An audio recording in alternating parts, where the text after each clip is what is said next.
Good day, Assalamualaikum warahmatullahi wabarakatuh. Welcome to another exciting session of our training, and I am glad to be one of your facilitators for our training. Today, we will be focusing on the different parts of an action research proposal, and we will also be learning how to prepare each part of the proposal. But before we proceed, we will do an activity first. I want you to get a pen and paper right now.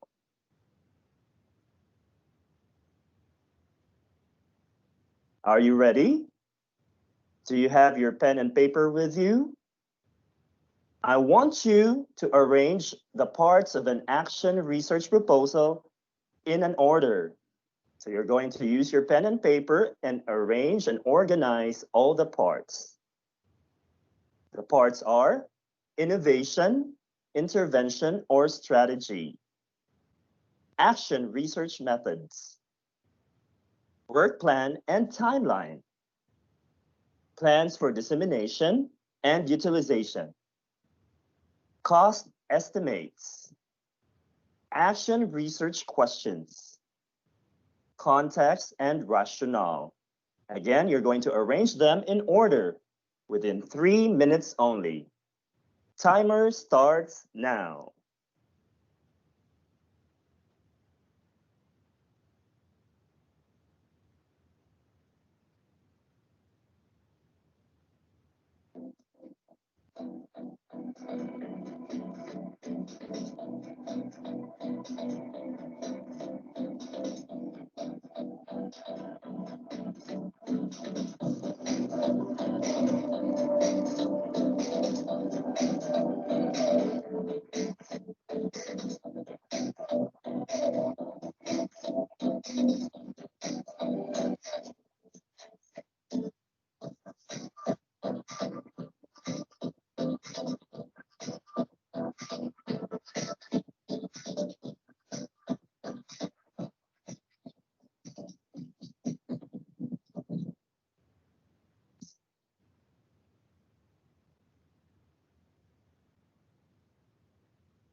You only have 1 minute left.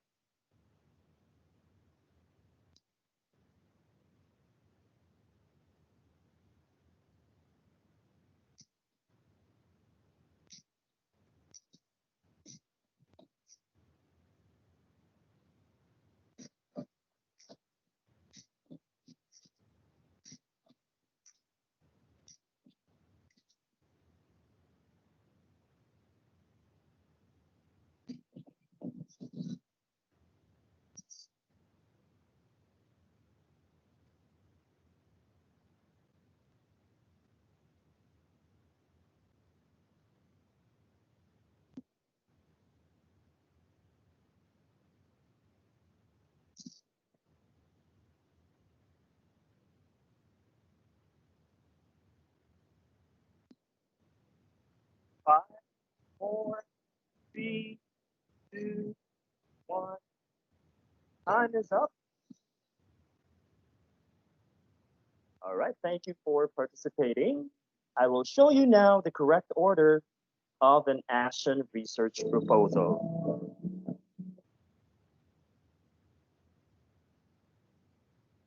Number one, we have context and rationale. Who got that right? followed by innovation, intervention, or strategy. Action research question or questions. Action research methods. Work plan and timeline. Cost estimates. And number 7, plans for dissemination and utilization. Now, did you get the order correctly? Which parts were you confused about that you arranged them erroneously? Don't you worry. If you are not familiar with the parts, as this session will help you gain a better understanding of what an action research proposal should contain. So we will go over the parts later, and I will ask you, how do you understand each part, or what do you think each part means? So the core of our session today are the parts of an action research proposal. So as I explain in detail what each part must contain, I will also be sharing some tips on how to write them. So I want you to get ready with your phones. If ever a slide interests you, you can take a photo of that slide. So let us begin with the context and rationale. So the first part of the action research proposal is the context and rationale. In writing this part, let us remember the following suggestions. Describe the area or focus of your study. Point out why the topic is important and how the action research will answer the problem or the issue. All right, so you don't have to go very far. You don't have to look very far. All you have to do is to focus on the 4 corners of your classroom or even in your school.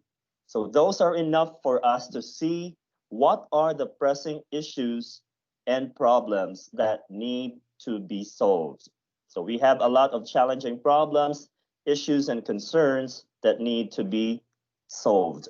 And now we can see, or if we would try to reflect, that there are a lot of issues and concerns in our classroom, right? So it may be the behavior of our learners towards learning, their relationship with their classmates. How about their performance in class? Why are they not performing well? Do your methods, approaches really help you in getting across with your lessons or your messages each time you discuss in front of your learners? Are those methods effective in the delivery of your lessons? Do your learners understand? How about the nutrition and the physical well-being of our learners? So these might be factors that affect their performance. So you see, there's a lot of issues and concerns or problems that we have to find a solution to. Next, you may also mention any data or current research in the area of your topic and highlight the gap that you plan to address in the action research. Again, highlight the gap that you plan to address. So all the problems and issues that I have discussed a while ago, those are the gaps that you need to address.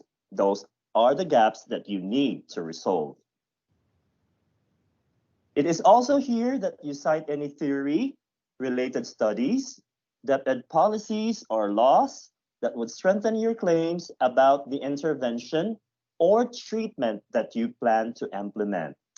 Again, cite any theory, all the policies and laws here. You also need to search the literature or discuss with your colleagues about strategies previously used to solve the problem. You know what? We might have co-teachers who are in the service for 15 years, 20 or more. So we can really approach them. Maybe they have used a lot of strategies in solving some pressing issues or problems in your school. Again, don't forget to search also the related literature of your study. Number 5, include a brief explanation of your purpose for doing the study. So what is your study for? You have to explain it very briefly.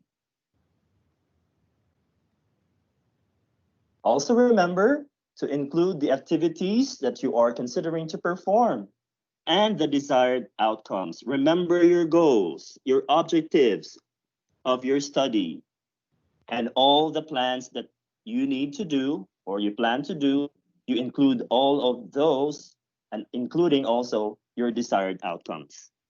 And remember to keep your statements simple, brief, and direct to the point so that when the research committee will check your study, it would be easy for them to understand what your study is about. All right, now we will have another activity. I want you to reflect or think about or contemplate on things that is troubling you or giving you a headache in your classroom or in your school, and that we need to resolve or should be dealt with accordingly. So I want you to log in to www.menti.com and use the code 24295.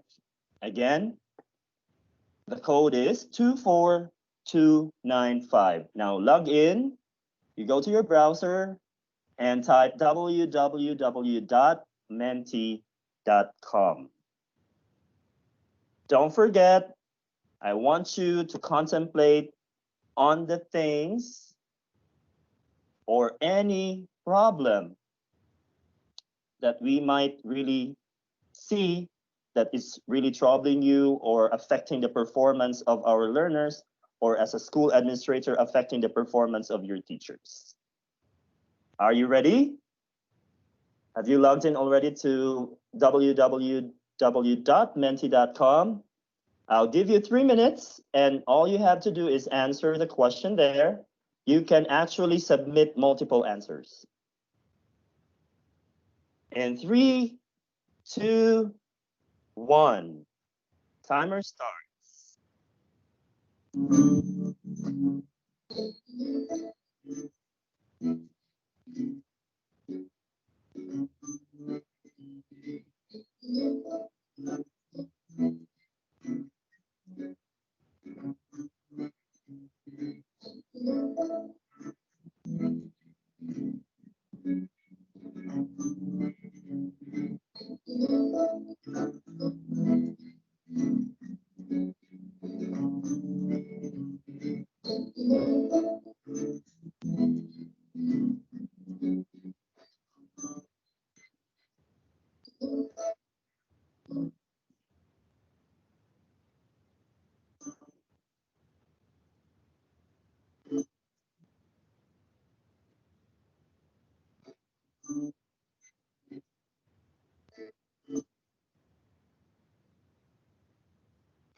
All right, time is up.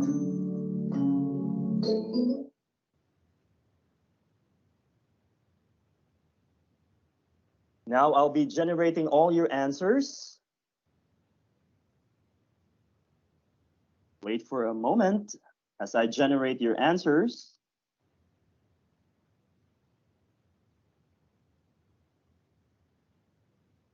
All right, we have learners' attendance. Absenteeism is one of the problems in our school actually, or it might be caused by family-related issues, illness, or even class-related issues. You have also included climate. Climate is a threat to human health. So when kids get sick, or if there are storms, then or typhoons, well, those hinder our learners from coming to school. You have also included media influence. Media influence can be harmful for our learners.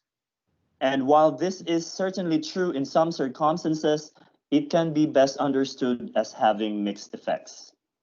Collaboration. So when our organization give too much weight on collaboration, teachers may feel pressured to every collaborative effort that comes their way, especially those who are not so skillful in some areas. Don't you agree? Counseling programs. Well, most of our learners suffer from stress due to schoolwork. So counseling is a problem-oriented interaction process, so with the aim of increasing learning and changing behavior.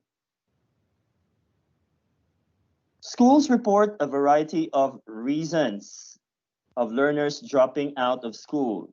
Thank you for including dropout prevention. So therefore, we need multidimensional solutions. Team teaching, bad team management, or if there are personal and professional conflicts, well, this could be a problem. So what do we need to do? We have to coordinate and have proper planning. Dropout prevention. You know, guys, we all need to take responsibility for ensuring that all students can be successful. So we have to find solutions for learners who are likely to fail at school. Technology. Technology plays a huge role in increasing our learners' productivity, but if technology increases wasted time, like playing mobile games, Mobile Legends at that, draining the energy of our students, then it is a problem. Some of you also included inclusion or inclusivity. Well, failure to include someone poses an issue in an organization. So as a leader, or if you are a school administrator, then we must be specific on the behaviors or roles we expect from our teachers. For the side of the teachers, we must be clear on the roles that we expect from our learners. Behavior and discipline. This is so true. More and more learners show behavioral problems in this time of their generation. So we have to find ways to solve all our learners' issues when it comes to behavior and how do we discipline them. We have also included student achievement, mentoring, and motivation. Another also is the parental involvement.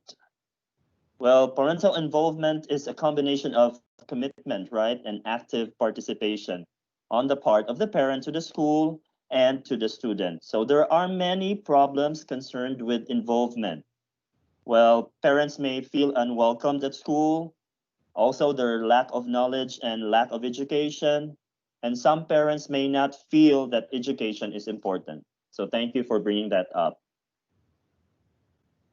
Number 12, extracurricular participation. Well, this could be a problem when learners are not interested in participating or if activities are too much. So learners feel stressed.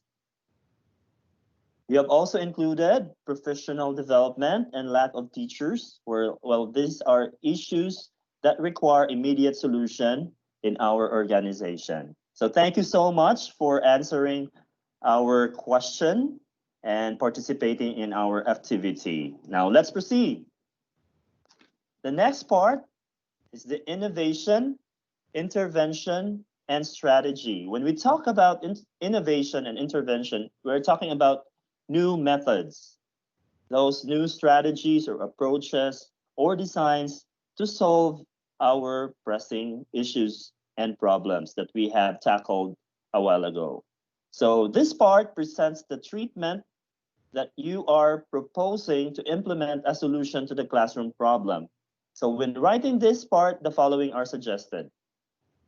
You should be able to explain in detail the intervention you will use in your study, include the objective of the intervention, the extent to which it will be implemented, and any limitation that you foresee. You must also describe how likely the innovation, intervention, or strategy will address the problem or issue that you want to focus on. Now, when describing the intervention, always keep in mind that a colleague could also use your plan in his or her own setting. So for example, if you're a grade 1 teacher, keep in mind that your grade 2 and grade 3 co-teachers could also use your study or could you use your plan in his or her own setting.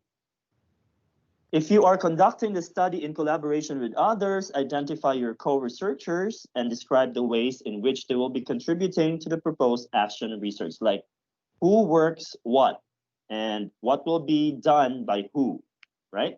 So explain each collaborator's role and how work will be shared in the group. Next part, we have the stating the research questions or stating the action research questions. So the next part of the action research proposal actually is how to state your action research question. Remember the following pointers. Begin by referring to your reflection, the things that we have contemplated a while ago, that we have brought up, all the issues and concerns, and the purpose of your proposed action research. It will also help you if you review your related literature and studies. Now, state your primary research question. Make sure that this is aligned with your purpose and what you want to find out in your proposed study. The research question should include the intervention you will use and the outcome you desire. You may state at most 3 secondary questions. According to Sir Bridget, our Senior Education Program Specialist in Research, the maximum number of questions should be 3. All right, keep that in mind. The research question should be clearly related to the identified problem or issue and convey the desired change or improvement. Primary research question and any secondary question or questions have to be arranged logically. Are you still there? Okay pa ba tanan? Let's now move to the identifying the action research methods. So this part of the action research proposal should include the following aspects and or procedures. Now take note, you may take a photo of this if this interests you. This is very important. The following aspects and or procedures should be included in your action research proposal, okay? Number 1, your research design. You also have to include your sample, your participants or sources of data, who are your respondents, information, of course, your data collection methods. How are you going to collect your data? What methods are you using? And your techniques for data analysis. Again, don't forget to include all of these aspects: research design, sample, participants, sources of data, data collection methods, and data analysis techniques. Be guided by the following in writing this section of the proposal. So the proposal should include an explanation of why the research design is suited to the nature and purpose of the action research. Number 2, details about the participants of the study should be provided. A clear explanation or justification for their inclusion in the study should be given. You have to be very clear in your information about your participants. So you have to provide all of those information right here. Number 3, the data collection methods should be aligned with the research questions. Again, don't forget your research questions. All the methods that you're going to be using should be aligned with all of those questions. Number 4, the research instrument or instruments should be shown to be appropriate for obtaining the desired data or information. And number 5, the selected technique or techniques for data analysis should be suitable to the nature of data or information to be gathered and should yield results that address the research questions. The next part, of course, is the outlining the work plan and timeline. Now, the following are the important considerations in preparing the work plan and timeline. A detailed work plan should be presented together with activities from the start of the proposed action research to its completion. The timeline should be realistic and should concretely show how the action research will unfold over the period allowed for the study. The overall plan should reflect the proponent's capacity to put into concrete sequential steps the ideas or the concepts pursuing the study. So a Gantt chart or a timetable may be used to present the work plan. In conducting an action research, it is important to plan and project the activities in relation to the target dates. So the researcher may use Gantt charts or timetables. These are valuable tools that will serve as a guide showing specific dates or time and activities that are to be done by the researcher. It helps coordinate all activities from the beginning to the end of the action research. It is difficult to track the progress of the research activity without a specific plan. Okay, the researcher has the tendency to forget the activities or the planned activities. You may forget also the dates. All right, I'm gonna show you now a sample of a Gantt chart. This is for classroom or school-based action research. As you can see, we have divided your timetable into 3 months. And on the left, you can see the tasks. For the pre-implementation stage, we have the preparation of the research proposal. As you can see, it covers 3 weeks of the first month. We have week 1, week 2, and week 3. While the preparation and conduct of the pre-test, that will be done on the 4th week of the first month. Then the implementation of the innovation or intervention or strategy will follow on the 2nd month. As you can see, we have the color green rows right there. So the week 1 up to week 4 of the 2nd month, that's for the implementation of the innovation, intervention, or strategy. Now, for your post-implementation, you are going to conduct your post-test on the 1st week of the 3rd month. As you can see, we have colored it green. We colored it green. The 1st week is actually for the conduct of the post-test on the 3rd month. Data analysis, the preparation of the research report, dissemination of findings will happen on the 2nd up to the 4th week of the last month. Now, in preparing your own Gantt chart, please specify the month. Okay, so if you start by June, you have to end on August. Okay, so here's our timetable. I'll show you an example.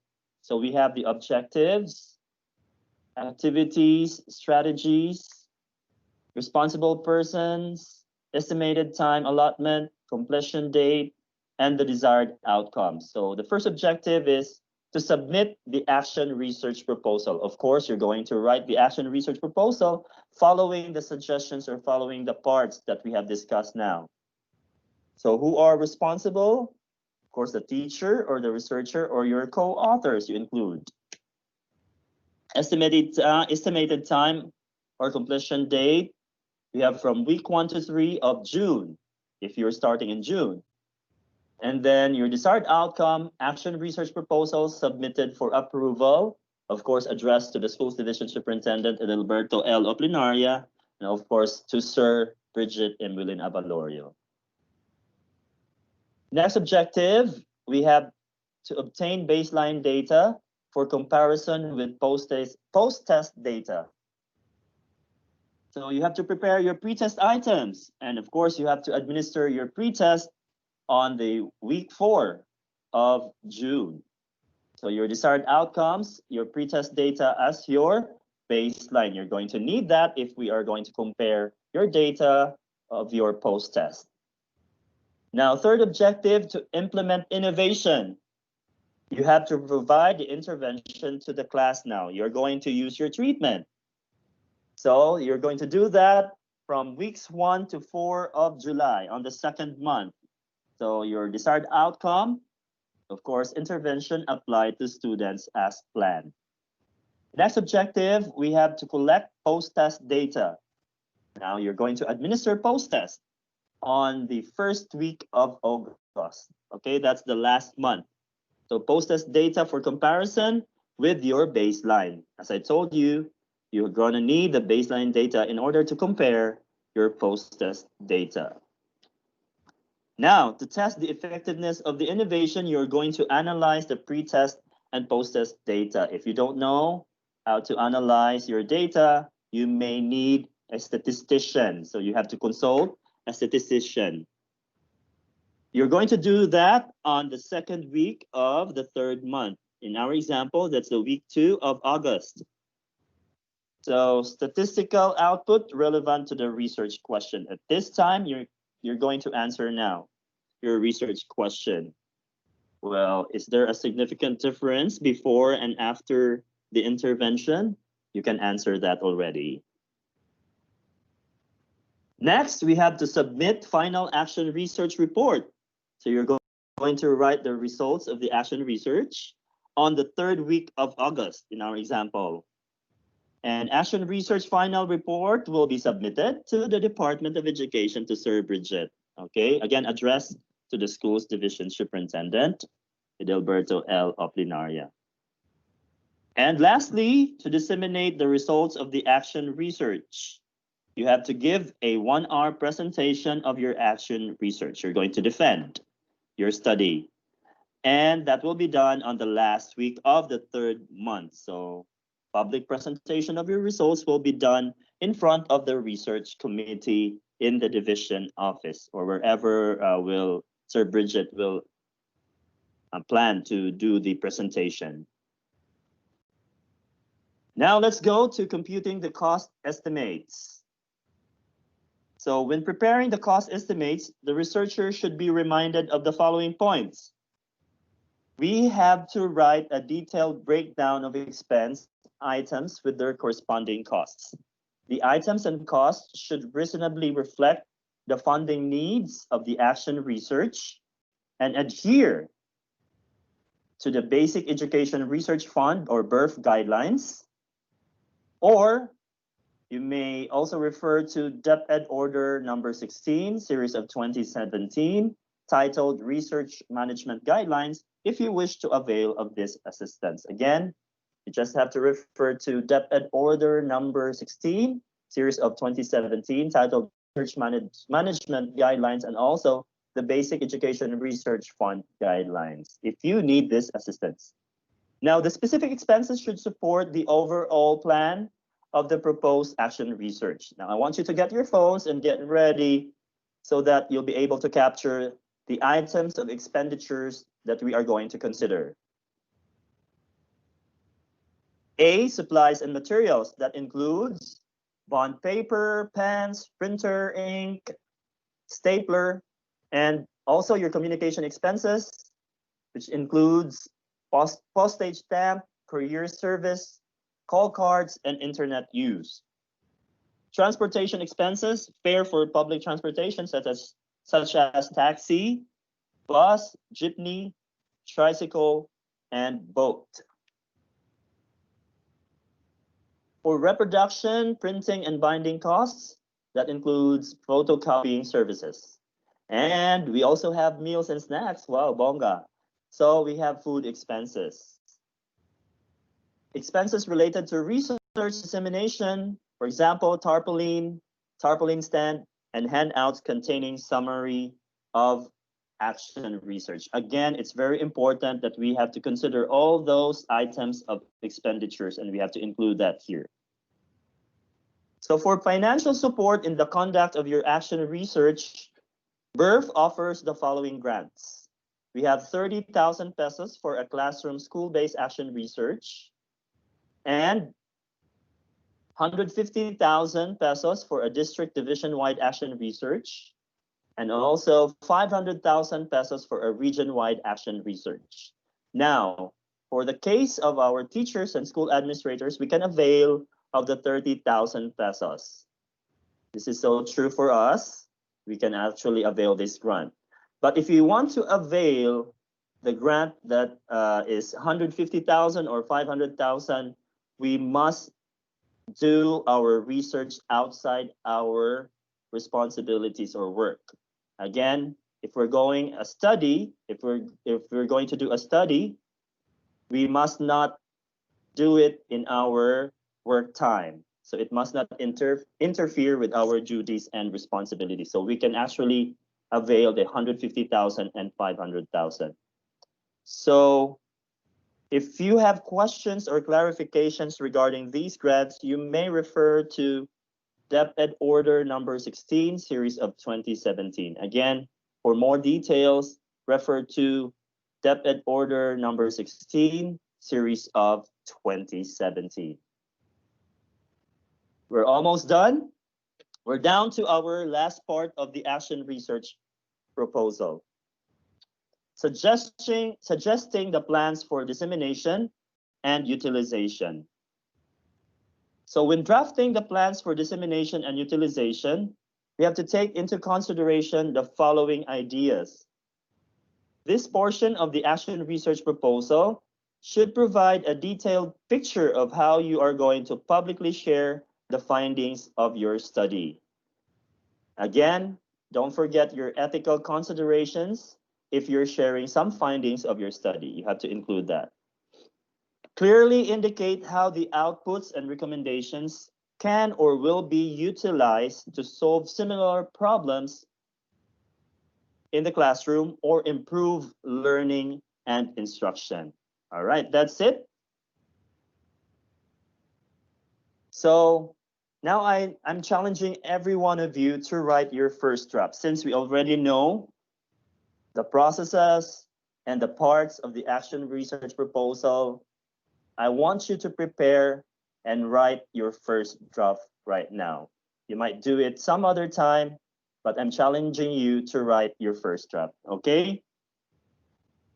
So congratulations on completing our session today, and thank you for participating.